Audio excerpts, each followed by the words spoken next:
Don't touch anything. This place might not even be clean.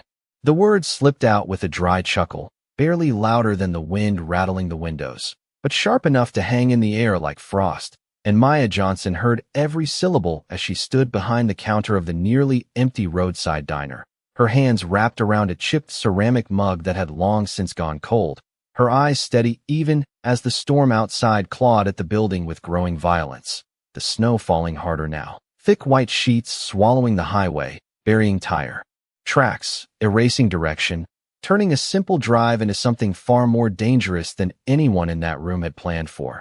And 5 minutes ago, those 15 men in tailored coats and $1,000 boots had walked in like they owned the world, laughing, checking their watches, speaking in clipped, confident tones about meetings and deals and numbers that sounded unreal to someone like Maya.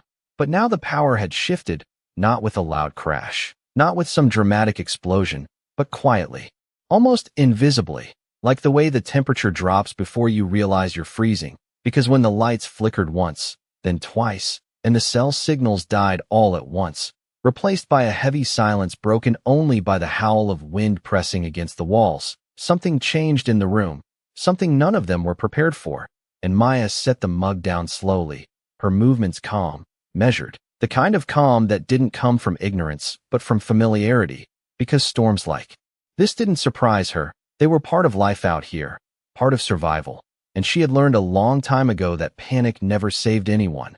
But preparation sometimes did, and across the room, one of the men, tall, sharp jaw, the kind of face you saw on magazine covers, Ethan Caldwell, though no one had said his name out loud yet, glanced toward the door as another gust slammed into it, harder this time, the glass trembling under pressure, and for a moment, just a moment, the confidence in his posture cracked, not completely, not enough for most to notice, but Maya did, because she watched people the way others watched weather, reading the shifts, the small signs that told you what was coming next, and what was coming next was simple, though none of them had admitted it yet.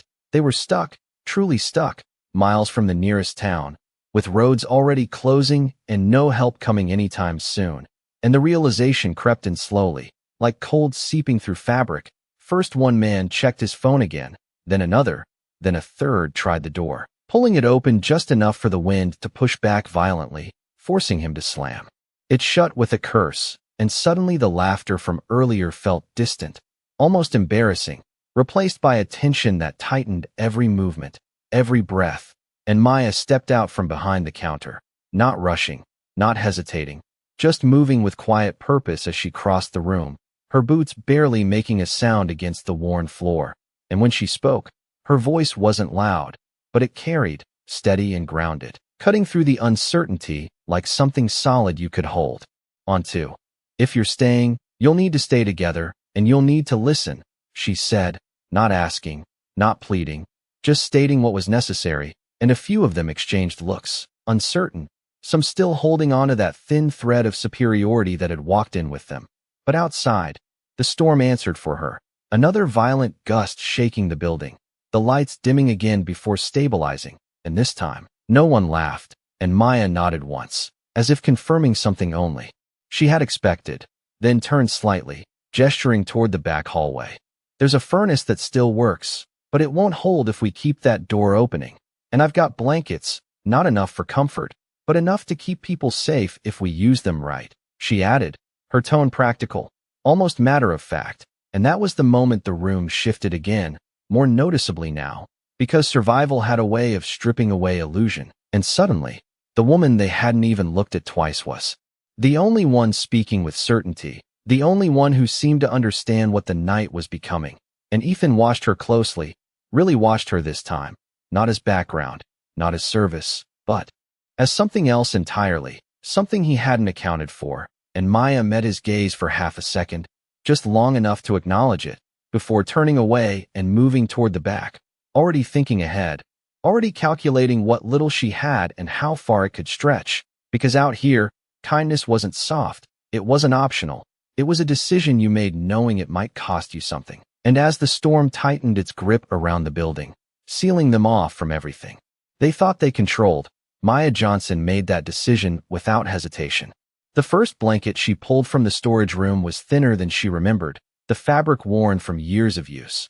But Maya did not hesitate as she carried it back into the dining area, her steps steady even as the temperature inside began to drop by the minute, the furnace humming faintly in the background like a tired engine trying to keep up with something far bigger than itself. And she moved from one end of the room to the other, handing out what she had without announcement, without ceremony, just quiet action.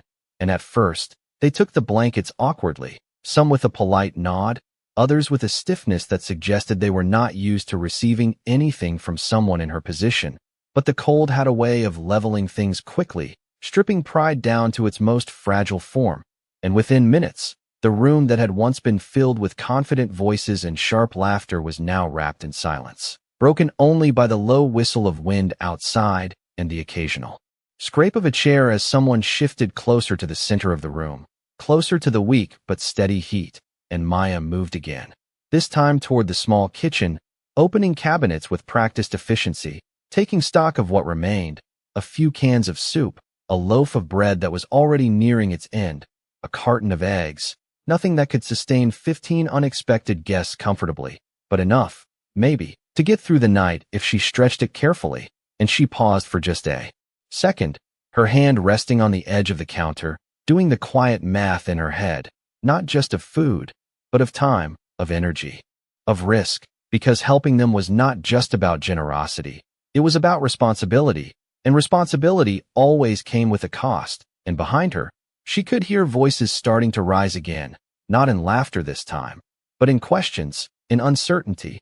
One man asking how long the storm would last, another wondering aloud if anyone had tried to call for help again, and then a third voice, sharper, edged with frustration, suggesting they should leave, that staying here was not safe, that they could make it back to the highway if they moved quickly. And Maya turned before the argument could grow, her voice cutting in, calm but firm. "If you step outside right now, you will not make it 5 minutes," she said, not raising her tone, not needing to, because certainty carried its own weight. And the room stilled again, attention shifting back to her whether they wanted it to or not. And she held that silence for just a moment longer before continuing. "The snow is deeper than it looks, and the wind will take your direction before you even realize you are off course. You stay inside, you stay warm, and you wait it out." And there was something in the way she said it, something that left no room for debate, not authority in the traditional sense, but something quieter, something earned. And Ethan watched her again, more closely this time, his posture leaning slightly forward, his earlier detachment replaced by something more focused, more aware, and he spoke for the first time. Since the storm had turned, his voice measured, controlled. "You have done this before." It was not a question, not really, and Maya met his gaze briefly, nodding once. "Enough times to know what works," she replied. And that was all. No elaboration, no story, just a fact. And it was enough, because the room shifted again, not dramatically, but subtly. The kind of shift that happens when people begin to reassess what they think they know, and one by one, they followed her lead without being told, moving closer together, accepting the blankets fully now, watching as she lit a small portable burner and began heating what little food she had, the faint scent of soup filling the air, simple, familiar, grounding. And as she worked, she did not rush, did not panic, even when the lights flickered again, even when the wind howled louder. She moved with intention, each action deliberate, as if she had already decided that this night would not break under pressure. And somewhere in that quiet determination, something began to settle over the room. Not comfort, not yet, but the beginning of trust, fragile and unspoken, forming in the space between fear and survival. And for the first time since they had walked in, the 15 men who once carried the weight of billion-dollar decisions found themselves looking to someone else, someone they had barely noticed before, and realizing, slowly, that she was the reason they might make it through the night. The soup took longer than expected to heat, not because the burner failed, but because Maya kept lowering the flame, stretching every ounce of fuel the same way she stretched the food, watching the small blue fire like it was something alive that needed careful handling. And when she finally began pouring it into mismatched bowls, she did it slowly, deliberately, making sure each portion looked equal even if it was barely enough to count as a meal. And one by one, they stepped forward to take it, no longer calling out, no longer snapping fingers or issuing quiet demands. Just waiting, hands wrapped tighter now, shoulders drawn in as the cold continued to press against the walls like a living thing trying to find its way inside. And when the last bowl was handed out, Maya did not keep one for herself. She simply set the empty pot aside and wiped her hands on a cloth that had seen better days, as if hunger was something she had already made peace with long before tonight. And that was the moment Ethan noticed, really noticed, the absence, the quiet decision she had made without announcing it. And his eyes followed her as she moved back toward the counter, checking the windows, adjusting the position of a draft blocker she had rolled together from old towels, small actions that did not look impressive but made a difference you could feel. And across the room, one of the men shifted uncomfortably, staring down at the soup in his hands before glancing up at Maya, and then away again, as if something inside him did not sit right anymore. And another man cleared his throat, speaking more softly now. "You are not eating," he said, not accusing, just stating what had become obvious. And Maya shrugged lightly, her expression unchanged. "I ate earlier," she replied.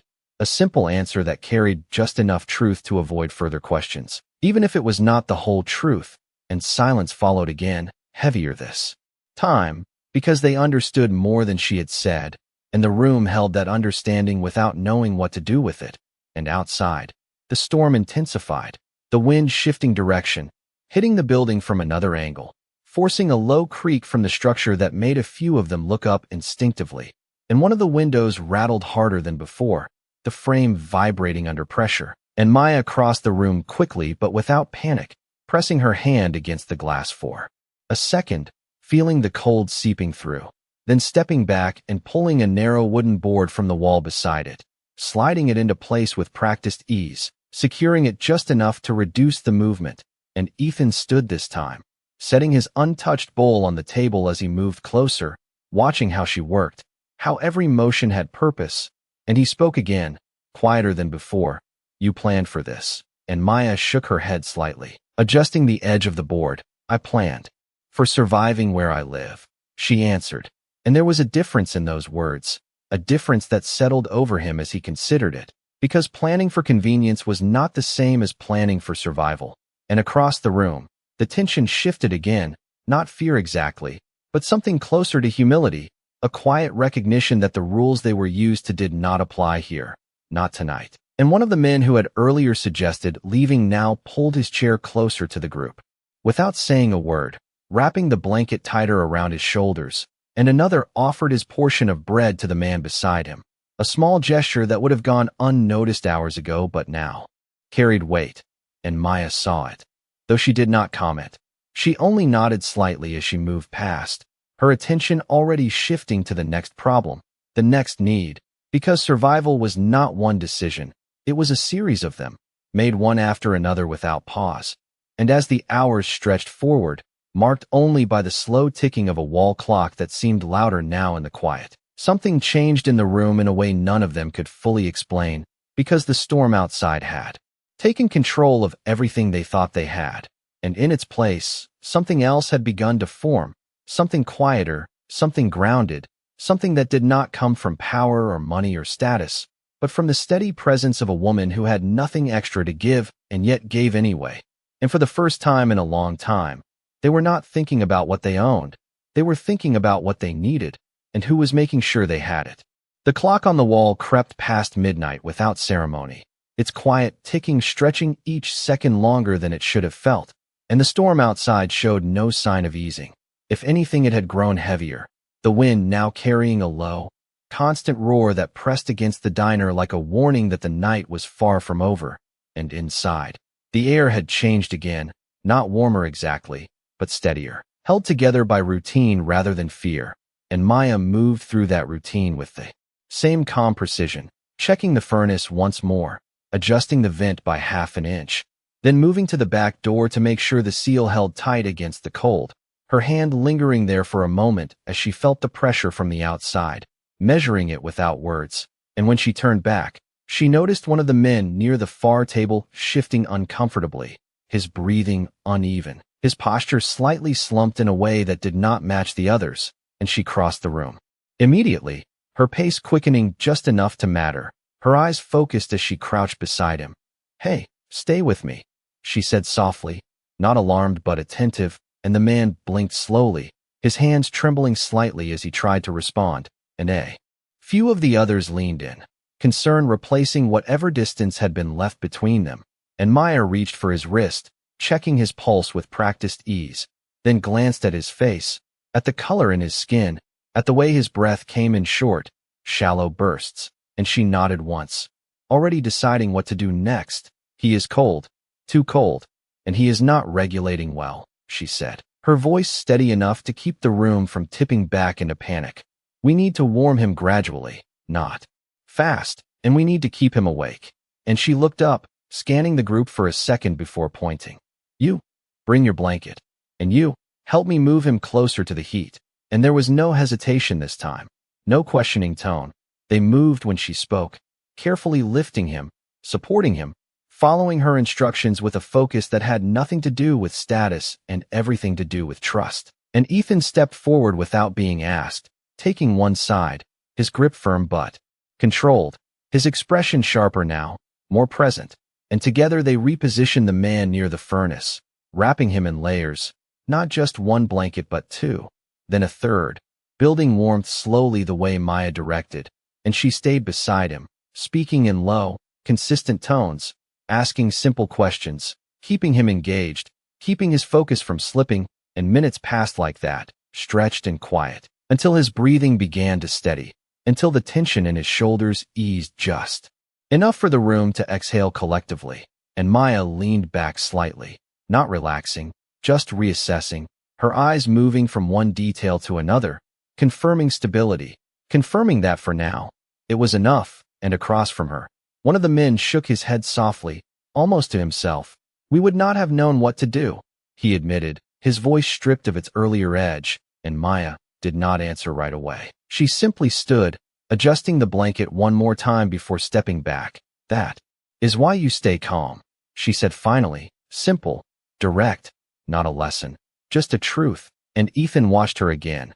But this time there was no distance in his gaze, no quiet judgment, only recognition, the kind that builds when someone proves something without ever needing to say it. And he spoke carefully, as if choosing each word mattered now. "You kept him from getting worse." And Maya gave a small nod. "We all did," she replied, her eyes moving briefly across the group, acknowledging their part, even if it had been guided, even if it had been small. And that shifted something again, something deeper than before, because it was no longer just about being helped. It was about being included in the act of helping. And the room settled into that feeling, quieter, more grounded.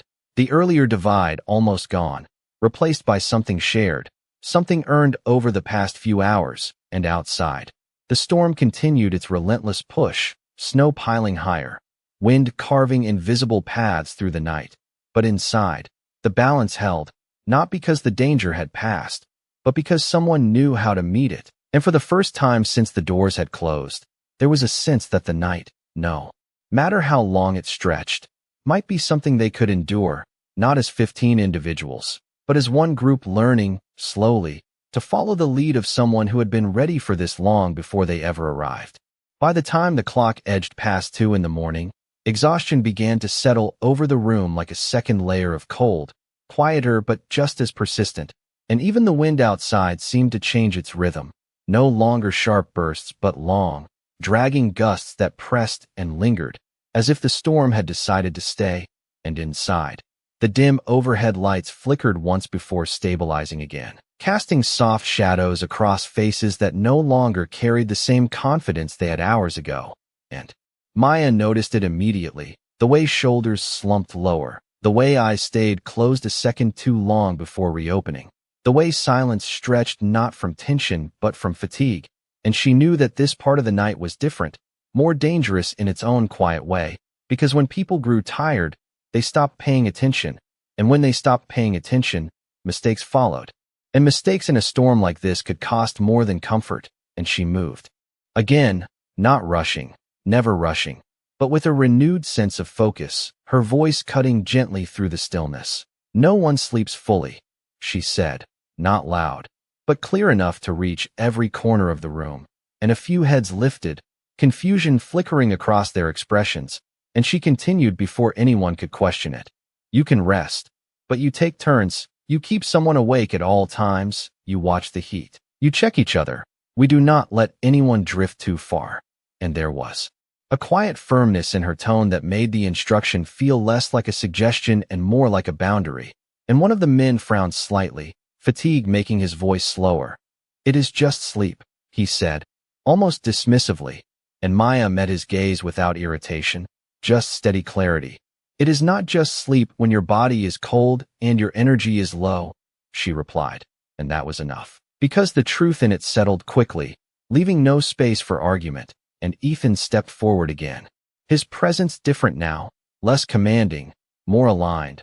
We will organize it, he said, glancing at the others. Pairs, rotating every 30 minutes. And the group responded without resistance, nodding, shifting, adjusting themselves into something that resembled structure, not because they were told, but because they had learned that following her guidance mattered, and Maya watched this quietly, not taking control, just ensuring it held together, stepping in only when needed, correcting a position here, adjusting a blanket there, keeping the fragile system balanced, and for a while, the room found a rhythm, soft voices murmuring between those staying awake, others leaning back with eyes half closed but not fully gone.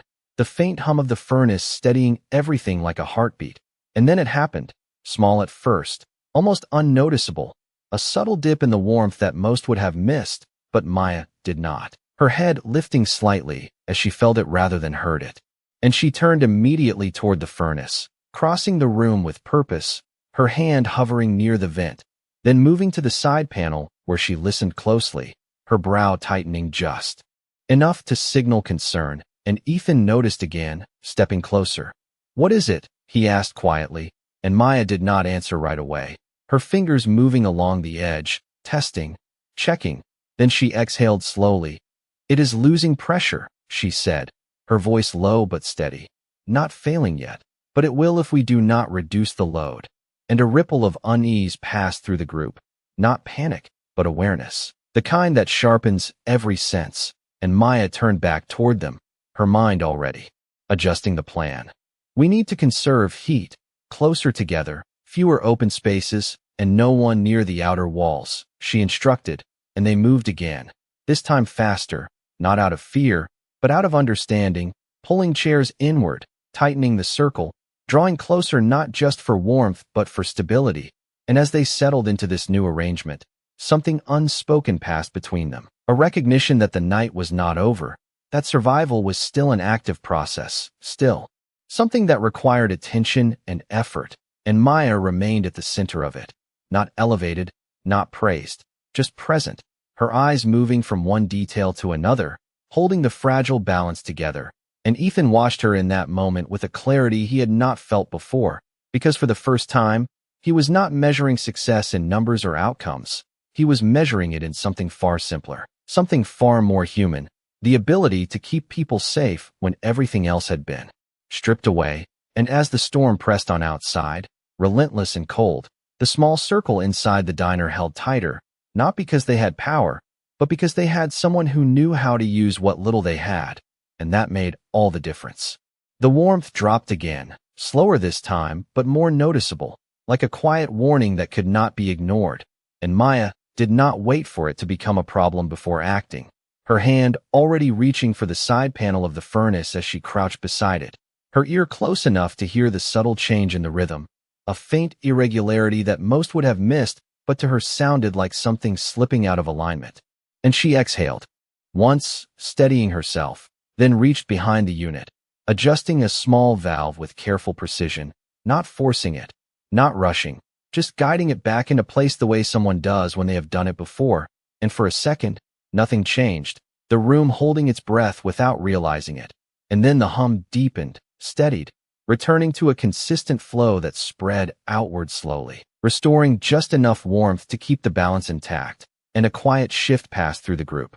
Not relief exactly, but something close to it, something that settled in their shoulders as they watched her stand again, wiping her hands lightly against her jeans, as if what she had just done was nothing more than routine. And Ethan stepped closer, his voice lower now, more careful. "You fixed it," he said, not as praise, but as acknowledgement, and Maya shook her head slightly. "I kept it going," she replied. The distinction small but important, and he nodded, understanding more than the words alone carried. Because keeping something going required more than knowledge. It required attention, patience, and a willingness to stay present even when it would be easier to step back. And behind them, the group had drawn tighter, not just physically but in the way they watched, the way they listened, no longer waiting for instructions but anticipating them. And one of the men who had earlier questioned her now spoke quietly, almost to himself. "We rely on systems that never fail." And Maya glanced toward him briefly, her expression thoughtful. "Everything fails eventually," she said, her tone calm, not cynical, just real. "What matters is whether someone knows what to do when it does." And that settled deeper than anything else had that night, because it shifted the focus away from control and toward responsibility. And for a moment, no one spoke. The weight of that idea filling the space more completely than the storm outside ever could. And then a faint sound broke through the silence, not from the furnace, not from the wind, but from somewhere beyond the walls, distant and uncertain, like something brushing against the building, and several heads turned instinctively, eyes narrowing as they tried to place it. And Maya moved toward the front door, her steps measured but alert, her hand hovering near the handle without opening it. Listening first, always listening. And the sound came again, softer this time, almost lost in the wind, but enough to confirm it was not imagination, and Ethan stepped beside her, his presence steady. "What is it?" he asked quietly, and Maya did not answer right away. Her gaze fixed on the narrow gap beneath the door where a thin line of snow had begun to gather, and she knelt slightly, pressing her fingers near the seam, feeling the shift in pressure, the way the wind pushed unevenly now. And she shook her head once, standing again. "Just the storm shifting direction," she said, though her tone suggested she was still assessing, still watching, and she turned back toward the group, her focus returning to what she could control. "We stay inside. We stay close. Nothing changes," she added, reinforcing the structure she had built over the past hours. And they nodded, not out of habit, but out of trust, the kind that had been earned piece by piece through every decision she had made. And as they settled again, adjusting blankets, repositioning themselves within the tightened circle, Ethan remained where he was for a moment longer, his eyes moving across the room, taking in the scene with a clarity he had not felt before, because what he saw was not just survival. It was leadership without demand, strength without display, something quieter and far more difficult to replicate.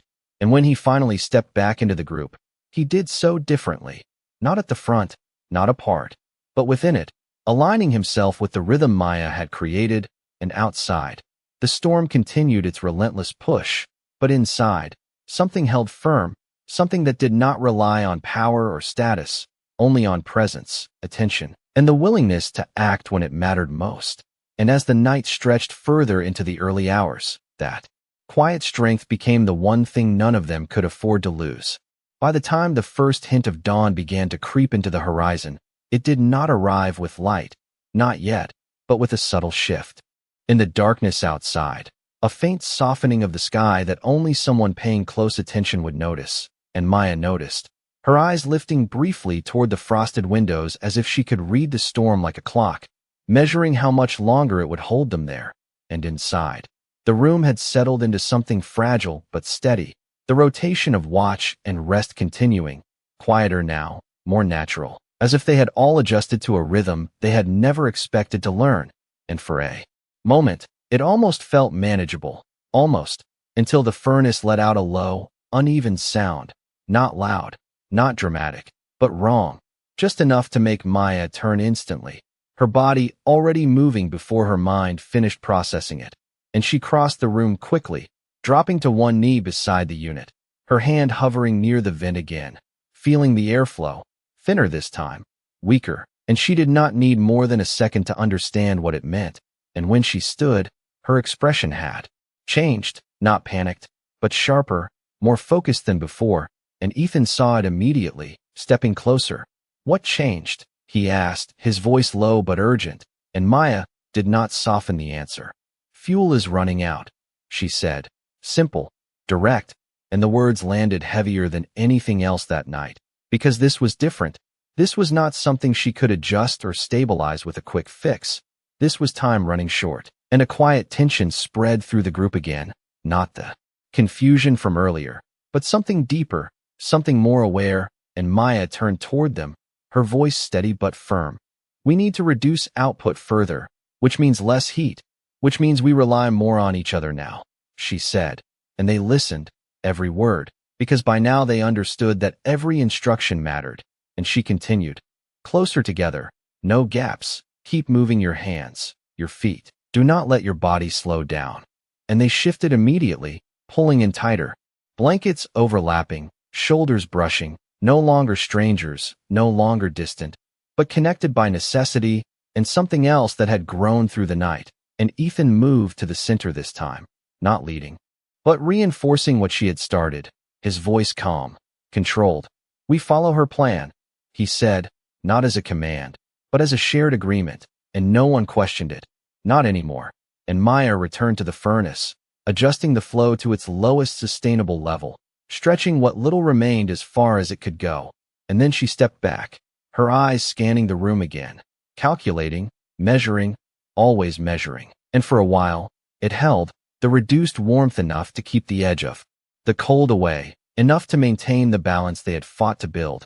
But the cost was clear. The air felt thinner, sharper, creeping into their bones in a way that made stillness dangerous. And so they moved, small movements, constant, hands rubbing together, feet shifting against the floor, quiet voices keeping each other awake. And in the middle of it, the man who had struggled earlier stirred again, his breathing uneven for a moment before stabilizing, and Maya was there instantly, crouching beside him, checking, adjusting the blanket, her presence grounding in a way that went beyond instruction. And Ethan watched that, not just the action, but the consistency of it, the way she never pulled back, never chose the easier path, even when the night demanded more than it should have. And something in him shifted again, deeper this time, something that had nothing to do with business or control, something closer to understanding. And he spoke quietly, not to the group, but to her. You are carrying all of us. And Maya shook her head immediately, her voice calm but firm. No, she said, glancing briefly at the others. We are carrying each other. And that landed differently, not as humility, but as truth, because by now, they had all done something, small or large, to keep the night from collapsing, and that shared effort held them together as the hours stretched toward morning. And outside, the storm finally began to ease, not stopping, not yet, but softening, the wind losing some of its force, the snowfall thinning just enough to change the sound against the walls. And Maya noticed that too, her gaze lifting once more, a quiet recognition passing through her. And she did not announce it, did not promise anything. She simply adjusted the blankets one more time, checked the furnace again, and stayed present, because until the door could open safely, until the outside world returned in full, the night was not over, and neither was her responsibility. And in that space between danger and dawn, the difference between who they had been and who they were becoming settled into something real, something none of them would forget. The first true light of morning did not arrive all at once. It crept in slowly, filtering through the frost-covered windows in thin, pale streaks that softened the darkness without fully replacing it. And for a moment, no one spoke as they noticed it, not because it was dramatic, but because it meant something simple and powerful. They had made it through the night, and Maya saw it in their faces before anyone said a word. The shift from endurance to awareness, the quiet realization that the worst had passed even if the storm had not fully disappeared. And she stood near the front of the diner, her hand resting lightly against the doorframe, listening again, always listening. And this time the wind sounded different, still present, but no longer pressing with the same force, no longer trying to break through. And she nodded once to herself before turning back to the group, her voice calm, steady. It is easing, she said, and the words moved through the room like warmth, subtle but undeniable. And a few of them straightened, pulling their blankets closer, not out of desperation, but out of habit now, their bodies still tired but no longer fighting the same level of strain.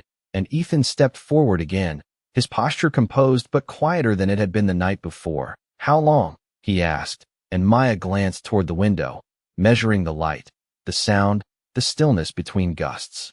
"A couple of hours before it is safe to open the road," she replied, and he nodded, accepting it without question, because by now her judgment had proven itself more than once, and the group settled into that waiting, no longer anxious, just patient, something none of them had planned for when they first walked in, and time passed. Differently now, marked not by tension but by recovery, small conversations beginning to form, low voices sharing details that had nothing to do with business or power, stories about families, about places they had not thought about in years, about things that felt distant from the lives they usually lived, and Maya moved through it quietly, checking one last time on the man who had struggled earlier, adjusting his blanket, confirming his breathing had stabilized fully, and when he looked up at her this time, there was no confusion, no weakness, just clarity, and something like gratitude that did not need to be spoken aloud, and she gave a small nod in return before stepping back, her role unchanged even as the pressure began to lift, and outside, the snow had begun to settle, the thick fall slowing to a gentle drift, the sky lightening just enough to reveal the outlines of what had been hidden all night, buried cars, empty roads. A world paused and waiting to move again, and inside. The group rose gradually, stretching stiff limbs, adjusting coats, preparing without being told, because they had learned to move with the moment rather than against it, and Ethan approached Maya once more, but this time there was no distance at all, no separation between who he had been and who he was becoming, just a quiet presence standing beside her. "You kept everyone here alive," he said, his voice low, steady, not exaggerated, not performative, just honest. And Maya shook her head again, the same way she had before, her eyes moving briefly across the room where the others were gathering their things. "We stayed alive," she replied, her tone unchanged, because to her, the distinction still mattered, and he exhaled slowly, absorbing that, understanding now that leadership did not always look like command.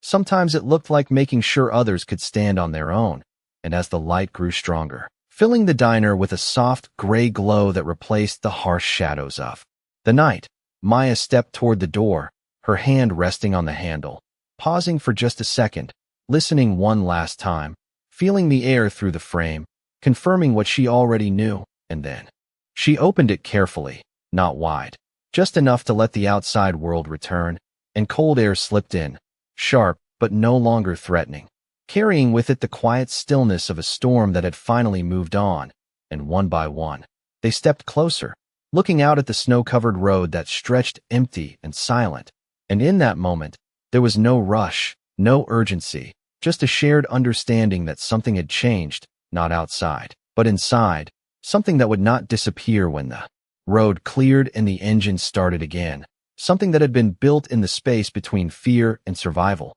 and Maya stepped back from the door, allowing them to take it in, her work done not because the storm had ended, but because they had learned how to endure it together. The road did not clear all at once. It revealed itself slowly, like something returning after being gone too long, patches of asphalt emerging beneath layers of snow, the silence outside stretching farther than any of them expected, and for a moment, no one moved, not because they could not, but because stepping out meant leaving behind something they had not planned to find. And Maya stood just inside the doorway, her hand resting lightly against the frame as the cold air brushed past her. No longer sharp with danger, just present, honest. And behind her, the group lingered, not rushing toward their cars, not reaching for their phones even as faint signals began to flicker back to life. Because what waited outside was familiar, but what had happened inside was not. And Ethan was the first to step forward, not past her, but beside her, his gaze moving across the quiet road, then back toward the room they had shared through the night. And for a second, he said nothing, as if the words he had used his entire life no longer fit what needed to be said. And when he finally spoke, his voice carried none of the authority it once held, only clarity. "I have built companies that move markets," he said slowly, almost to himself. "But I have never built anything like this." And Maya did not answer right away, her eyes still on the horizon, measuring the last traces of the storm, and when she did speak, her tone remained the same as it had been all night, steady, grounded. "You did not build this," she said, not dismissing him, just correcting the truth. You were part of it. And he nodded, the distinction settling into him the same way everything else had.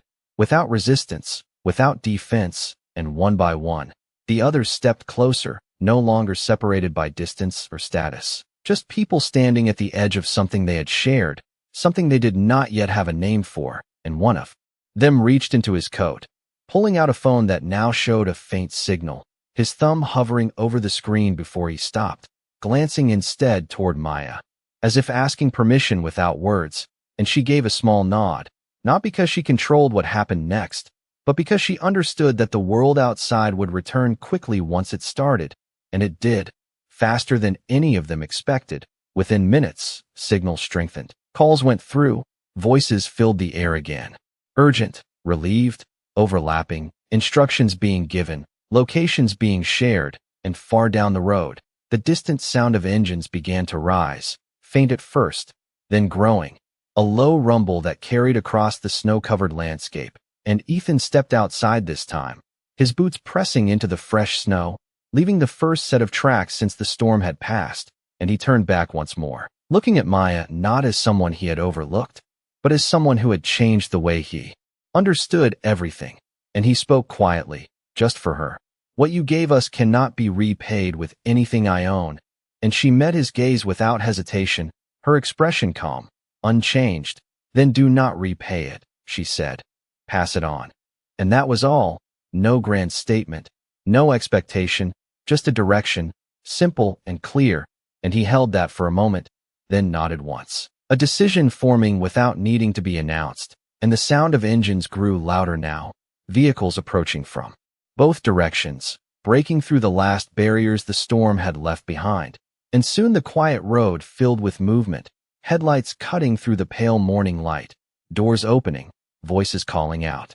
The outside world returning in full, but inside, something remained, something that would not be lost in the noise, because as each of them stepped out, as they re-entered the lives they had left behind, they carried with them more than relief, more than survival.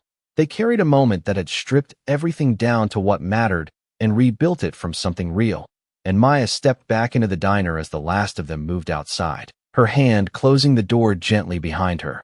The warmth inside now steady, simple, enough, and she glanced once at the room that had held so much through the night, then turned toward the counter, picking up the same chipped mug she had left hours before, as if the world had not changed at all, even though everything had. And in that quiet return to routine, the truth settled fully. That power could fill a room, but it could not hold it together, not when it mattered most. And that night, when everything else failed, it was not power that saved them. It was presence. It was courage. It was the kind of humanity that asked for nothing and gave everything.